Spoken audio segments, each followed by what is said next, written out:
التمسك بالأثر نجاه. بسم الله الحمد لله والصلاة والسلام على رسول الله وعلى آله وصحبه أجمعين أما بعد. ഹദീസ് മൂന്നാമത്തതാണ്.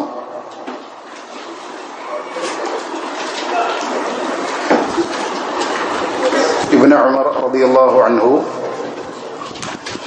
നിവേദനം ചെയ്യുന്ന ഹദീസാണ്. അദ്ദേഹം റസൂൽ സല്ലല്ലാഹു അലൈഹി വസല്ലമയിൽ നിന്ന് കേട്ടു, ബുനിയൽ ഇസ്ലാമു അലാ ഖംസിൻ, 5 കാര്യങ്ങളിന്മേൽ ഇസ്ലാം പടുത്തുയർത്തപ്പെട്ടിരിക്കുന്നു. ഷഹാദത്തി അൻ ലാ ഇലാഹ ഇല്ലല്ലാഹ് വ അന്ന മുഹമ്മദർ റസൂലുള്ളാഹ്, അല്ലാഹു അല്ലാതെ ആരാധനക്കർഹനില്ല എന്ന് സാക്ഷ്യപ്പെടുത്തുക, മുഹമ്മദ് മുസ്തഫ സല്ലല്ലാഹു അലൈഹി വസല്ലമ അള്ളാഹുവിൻ്റെ റസൂലാണ് എന്ന് സാക്ഷ്യപ്പെടുത്തുക. വ ഇഖാമിസ് സ്വലാ, നമസ്കാരം നിലനിർത്തുക. വ ഈതാഇസ് സക്കാ, സക്കാത്ത് നൽകുക. വൽ ഹജ്ജ്, ഹജ്ജ് നിർവഹിക്കുക. വ സൗമി റമദാന, റമദാൻ മാസത്തിൽ നോമ്പ് നോൽക്കുക. റവാഹുൽ ബുഖാരിയു വ മുസ്ലിം, മുസ്ലിമും ബുഖാരിയും റിപ്പോർട്ട് ചെയ്തത്. ഇവിടെ ഈ ഹദീസ് ഒരുപക്ഷെ നമുക്കെല്ലാവർക്കും ഒരു സംശയമുണ്ടാക്കിയേക്കാവുന്നൊരു കാര്യമാണ്. ഈ ഹദീസുകൾ 40ഓളം വരുന്ന ഈ ഹദീസുകൾ മഹാനായ നവവി റഹിമഹുല്ലാഹ് ജംഅ ചെയ്തു.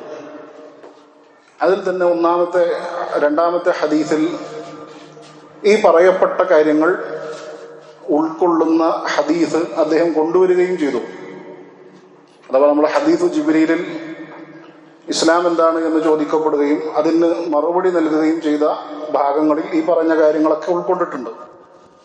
എന്നിട്ടും എന്തുകൊണ്ട് വീണ്ടും ഇവിടെ ഈ ഹദീസ് കൊണ്ടുവരപ്പെട്ടു എന്ന ചോദ്യത്തിന് മറുപടിയായി പണ്ഡിതന്മാർ വ്യത്യസ്തമായ അഭിപ്രായങ്ങൾ പറഞ്ഞതായി കാണാൻ സാധിക്കും. അതിലൊന്ന്, ഹദീസു ജിബ്രീലിൽ റസൂൽ സല്ലല്ലാഹു അലൈഹി വസല്ലമയോട് ചോദിക്കപ്പെടുന്നത് എന്താണ് ഇസ്ലാം എന്നുള്ളതാണ്. അവിടെ അദ്ദേഹം മറുപടി നൽകുകയും ചെയ്തു. എന്നാൽ ഇവിടെ ഈ ഹദീസിൽ ബുനിയൽ ഇസ്ലാമു അലാ ഖംസിൻ, 5 കാര്യങ്ങളിന്മേലാണ് ഇസ്ലാം പടുത്തുയർത്തപ്പെട്ടിരിക്കുന്നത് എന്നാണ് ഹദീസിന്റെ തുടക്കം.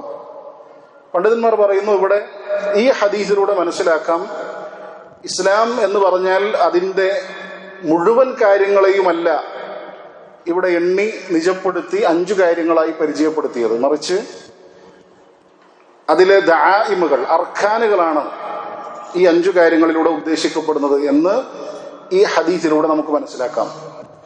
അപ്പൊ അതുകൊണ്ടാണ് അദ്ദേഹം രണ്ടാമത് ഈ ഹദീസ് ആവർത്തിച്ചത്. കാരണം മറ്റ് ഹദീസ് ജിബ്രീലിൽ ചോദിക്കപ്പെടുന്നത് മൽ ഇസ്ലാം എന്നാണ്, എന്താണ് ഇസ്ലാം എന്നാണ്.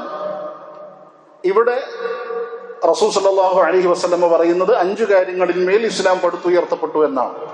അഥവാ 5 കാര്യങ്ങൾ അർക്കാനുകളാണ് എന്ന് ഈ ഹദീസിലൂടെ നമുക്ക് മനസ്സിലാക്കാം. അപ്പോൾ മറ്റ് ഹദീസിൽ തോന്നിയേക്കാവുന്ന ഒരു സംശയത്തെ ദൂരീകരിക്കലാണ് മൂന്നാമത്തേതായി ഹദീസ് കൊണ്ടുവന്നതിന്റെ ഉദ്ദേശമായി പണ്ഡിതന്മാരിൽ ചിലർ പറയുന്നത്. രണ്ടാമത്തത് ചില പണ്ഡിതന്മാർ പറഞ്ഞു, ഈ വിഷയത്തിന്റെ പ്രാധാന്യം അത് അങ്ങേയറ്റം ഉള്ളത് കൊണ്ട് അദ്ദേഹം ആവർത്തിച്ച് ഒരു ഹദീസ് കൂടെ കൊണ്ടുവന്നതാണ് എന്നും അഭിപ്രായപ്പെട്ട പണ്ഡിതന്മാരുണ്ട്. അപ്പൊ ഇങ്ങനെ 2 അഭിപ്രായങ്ങൾ കാണാൻ സാധിക്കും.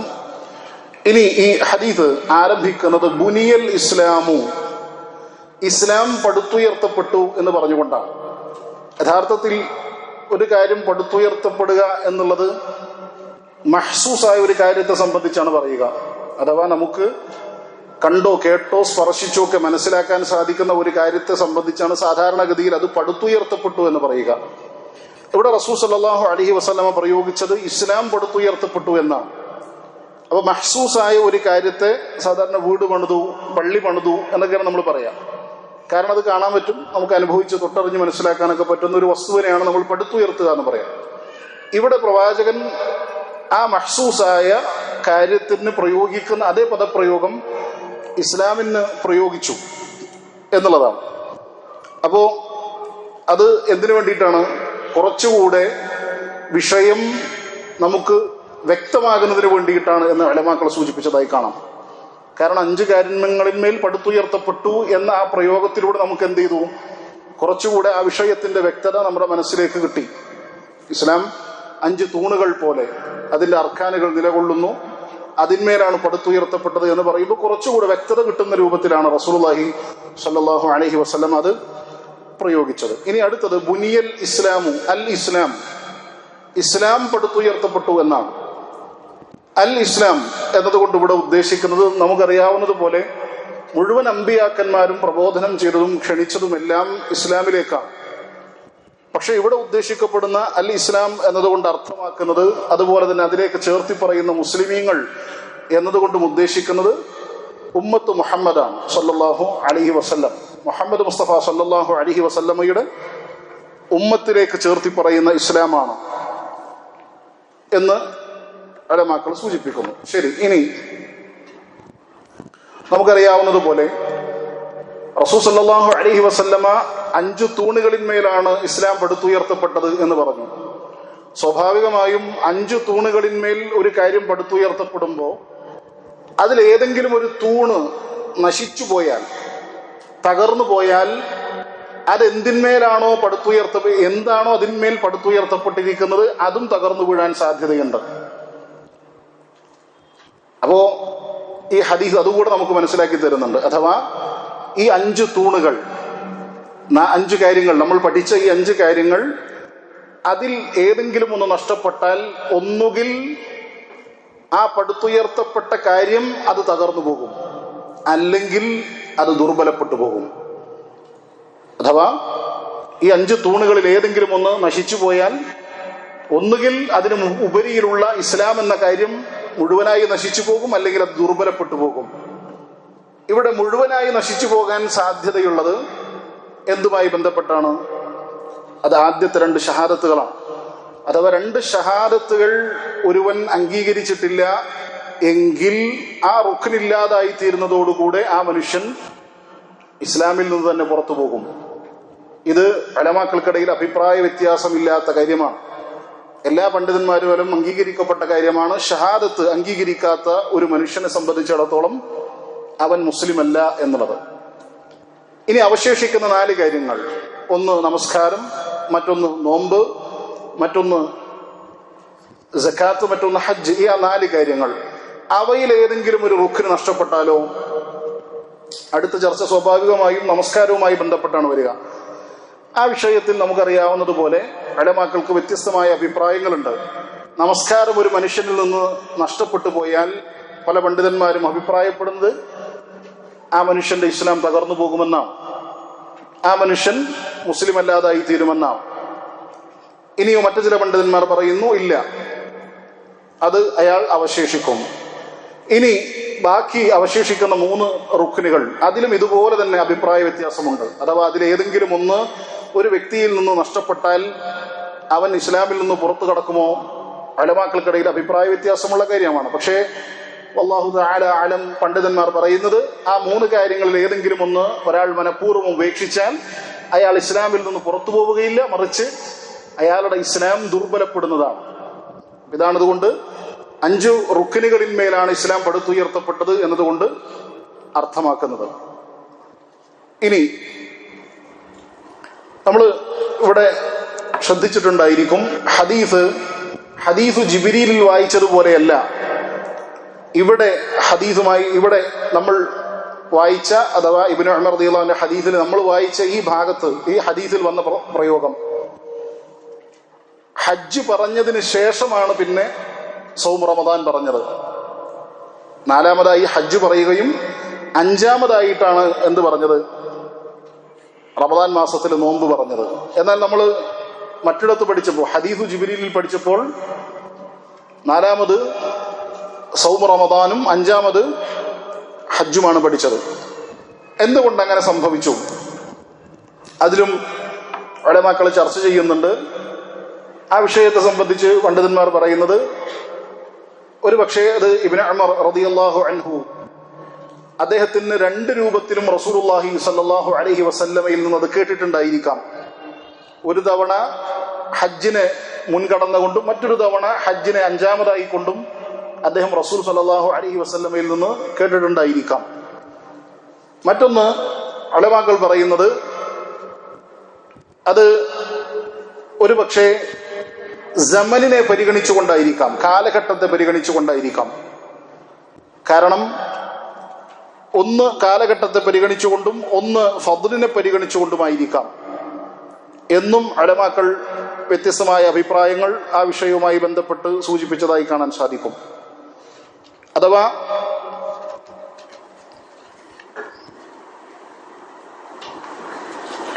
ഇവിടെ ഹജ്ജിന് മുൻകടന്ന റിവായത്ത്, അത് ഹജ്ജാണ് നോമ്പിനേക്കാൾ മുൻപ് നിർബന്ധമാക്കപ്പെട്ടത് എന്നതുകൊണ്ട് ഹജ്ജിനെ മുൻകടത്തിയും, നോമ്പ് മുൻപ് റിവായത്ത് വന്നത് നോമ്പാണ് ആദ്യം നിയമമാക്കപ്പെട്ടത് എന്നതുകൊണ്ടും ഹജ്ജിനെ മുൻകടത്തി പറഞ്ഞത് നോമ്പിനേക്കാൾ ശ്രേഷ്ഠത ഹജ്ജിനുണ്ട് എന്നതുകൊണ്ടുമാണ്. ഇങ്ങനെ രണ്ടായി തരംതിരിച്ചതായി പണ്ഡിതന്മാർ പറയുന്നത് കാണാൻ സാധിക്കും. അഥവാ ആദ്യം റസൂൽ സല്ലല്ലാഹു അലൈഹി വസല്ലമ നോമ്പിനെ മുൻകടത്തി പറഞ്ഞത് നോമ്പാണ് ഹജ്ജിനേക്കാൾ മുൻപായി നിയമമാക്കപ്പെട്ടത്. ശേഷം ഹജ്ജിനെ മുൻകടത്തി പറഞ്ഞത് അത് ഹജ്ജാണ് നോമ്പിനേക്കാൾ ശ്രേഷ്ഠമായത്, അതുകൊണ്ടാണ് അങ്ങനെ 2 രൂപത്തിൽ പറഞ്ഞത് എന്നും കാണാൻ സാധിക്കും. അതൊക്കെയാണ് ആ ഹദീസുകളുമായി ബന്ധപ്പെട്ട് ഒരുപക്ഷെ നമുക്ക് തോന്നിയേക്കാവുന്ന ചില അഭിപ്രായ ഭിന്നതകളും മറ്റു ചർച്ചകളുമെല്ലാം. ഇനി ഹദീസിന്റെ വിശദീകരണത്തിലേക്ക് നമ്മൾ കടക്കുമ്പോൾ, ഇവിടെ റസൂൽ സല്ലല്ലാഹു അലൈഹി വസല്ലമ പറഞ്ഞത് ഷഹാദത്തു അൻ ലാ ഇലാഹ ഇല്ലല്ലാഹ് വ അന്ന മുഹമ്മദൻ റസൂലുള്ളാഹ്. ഒന്നാമതായി പറഞ്ഞ കാര്യം അതാണ്.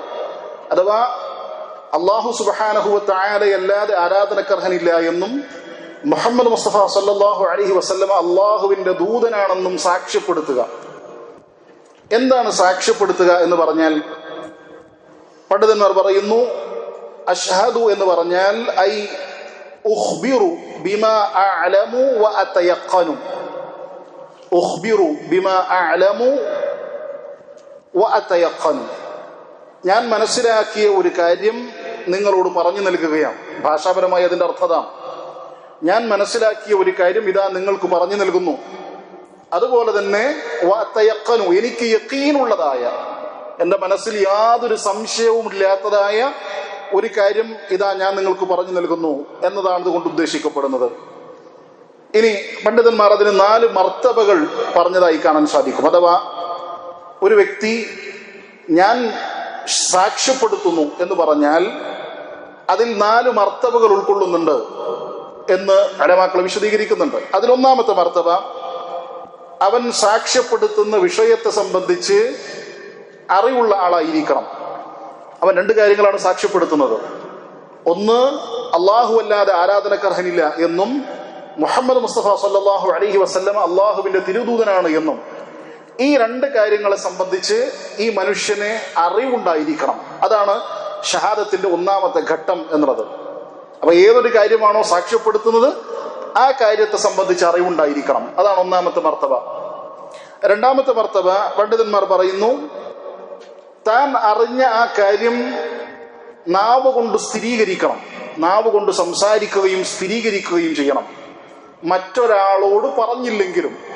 ഇതാണ് രണ്ടാമത്തെ ഘട്ടം.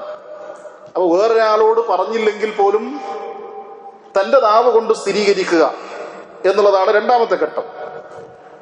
മൂന്നാമത്തെ ഘട്ടം പണ്ഡിതന്മാർ പറയുന്നു, താൻ മനസ്സിലാക്കിയ, താൻ പഠിച്ച, താൻ നാവ് കൊണ്ട് സ്ഥിരപ്പെടുത്തിയ ആ കാര്യം മറ്റൊരാളെ അറിയിക്കുക. ഇതാണ് മൂന്നാമത്തെ ഘട്ടം. അപ്പൊ ഷഹാദത്ത് നമ്മൾ അഷ്ഹദു അൻ ലാ ഇലാഹ ഇല്ലല്ലാഹ് എന്ന് പറയുന്നുണ്ട് എങ്കിൽ പോലും ഈ ഘട്ടങ്ങളൊക്കെ നമ്മളിലൂടെ കടന്നു പോകണമെന്നാണ് അതിനുകൊണ്ട് ഉദ്ദേശിക്കപ്പെടുന്നത്. ഒന്ന്, നമ്മൾ അതിനെക്കുറിച്ച് വ്യക്തമായി അറിഞ്ഞിരിക്കണം. രണ്ടാമത്തത്, നമ്മൾ തന്നെ സ്വമേധയാ അത് സാക്ഷ്യപ്പെടുത്തണം. മൂന്നാമത്തത് നാം മനസ്സിലാക്കിയ പഠിച്ച ആ വിഷയം വേറൊരാളോട് അറിയിച്ചു കൊടുക്കണം, അല്ലെങ്കിൽ അത് പറയണം.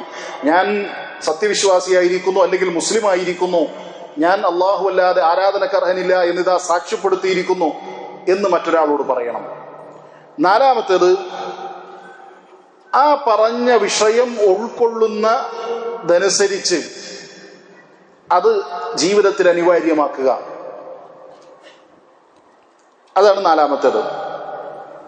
അപ്പൊ ഈ 4 ഘട്ടങ്ങൾ ഏതൊരു വിശ്വാസിയെ സംബന്ധിച്ചിടത്തോളവും അവൻ ഷഹാദത്ത് ഉച്ചരിക്കുന്നുണ്ടെങ്കിൽ അവന്റെ ജീവിതത്തിൽ ഉണ്ടായിരിക്കേണ്ട 4 കാര്യങ്ങളാണ്. ഇനി എന്താണ് ലാ ഇലാഹ ഇല്ലല്ലാഹ്? ഇതൊക്കെ നമുക്ക് കഴിഞ്ഞു പോയിട്ടുണ്ടായിരിക്കാം ഒരുപക്ഷെ ഹദീസ് ജിബ്രീലിൽ വിശദീകരിക്കുമ്പോൾ. എന്നാലും ചുരുക്കി വളരെ ചുരുങ്ങിയ രൂപത്തിൽ സൂചിപ്പിച്ചു പോവുകയാണ്. എന്താണ് ലാ ഇലാഹ ഇല്ലല്ലാഹ്? ലാ ഇലാഹ ഇല്ലല്ലാഹ് എന്ന് പറഞ്ഞാൽ ലാ മഅബൂദ ബിഹഖിൻ ഇല്ലല്ലാഹ്. ലാ മഅബൂദ ബിഹഖിൻ ഇല്ലല്ലാഹ്. അല്ലാഹു അല്ലാതെ ആരാധനക്കർഹനില്ല. ലാ മഅബൂദ ബിഹഖിൻ ഇല്ലല്ലാഹ്. ഇവിടെ അല്ലാഹു അല്ലാതെ ആരാധ്യനില്ല എന്ന പ്രയോഗം ശരിയാണോ? ഒരിക്കലുമല്ല. നേരെ മറിച്ച് അല്ലാഹു അല്ലാതെ ആരാധനക്കർഹനില്ല എന്ന് പറയലാണ് അതിന്റെ ശരിയായ അർത്ഥം. ലാ മഅബൂദ ബിഹഖിൻ ഇല്ലല്ലാഹ്. ഇനി എന്താണ് ഇലാഹ് എന്ന പദത്തിന്റെ അർത്ഥം? ഉലമാക്കൾ പറയുന്നു അൽ ഇലാഹ് ബിമഅനാഹു അൽ മഅബൂദ്. അൽ ഇലാഹ് ബിമഅനാഹു അൽ മഅബൂദ്, ആരാധിക്കപ്പെടുന്നവൻ.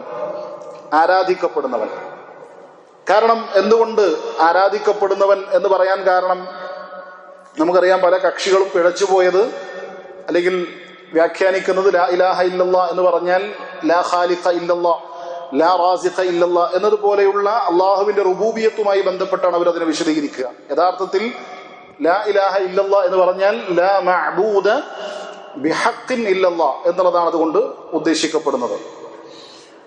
ഇനി വഅന്ന മുഹമ്മദൻ റസൂലുള്ളാഹ്, മറ്റു ചില റിവായത്തുകളിൽ വഅന്ന മുഹമ്മദൻ അബ്ദുഹു വറസൂലുഹു. എന്താണ് അത് തമ്മിലുള്ള വ്യത്യാസം? അന്ന മുഹമ്മദൻ റസൂലുള്ളാഹ് എന്നുള്ളതും അബ്ദുഹു വറസൂലുഹു എന്നുള്ളതും, അള്ളാഹുവിന്റെ പ്രവാചകൻ അള്ളാഹുവിന്റെ അടിമയും അവന്റെ റസൂലുമാണ്. അഥവാ ഒരു വിശ്വാസിയെ സംബന്ധിച്ചിടത്തോളം റസൂലുമായി ബന്ധപ്പെട്ട് സ്വീകരിക്കേണ്ട നിലപാടാണത്. അവൻ ഇഫ്രാത്തോ തഫ്രീത്തോ കടന്നു വരാൻ പാടില്ല. ഒരേ സമയം അള്ളാഹുവിന്റെ പ്രവാചകൻ അള്ളാഹുവിന്റെ അടിമയാണ് എന്ന് സ്ഥിരീകരിക്കുകയും അതോടൊപ്പം തന്നെ റസൂൽ സല്ലല്ലാഹു അലൈഹി വസല്ലമ ഏറ്റവും ഉന്നതമായ പദവിയിലാണ്, റസൂലുള്ളയാണ് എന്ന് സ്ഥിരീകരിക്കുകയും ചെയ്യുക.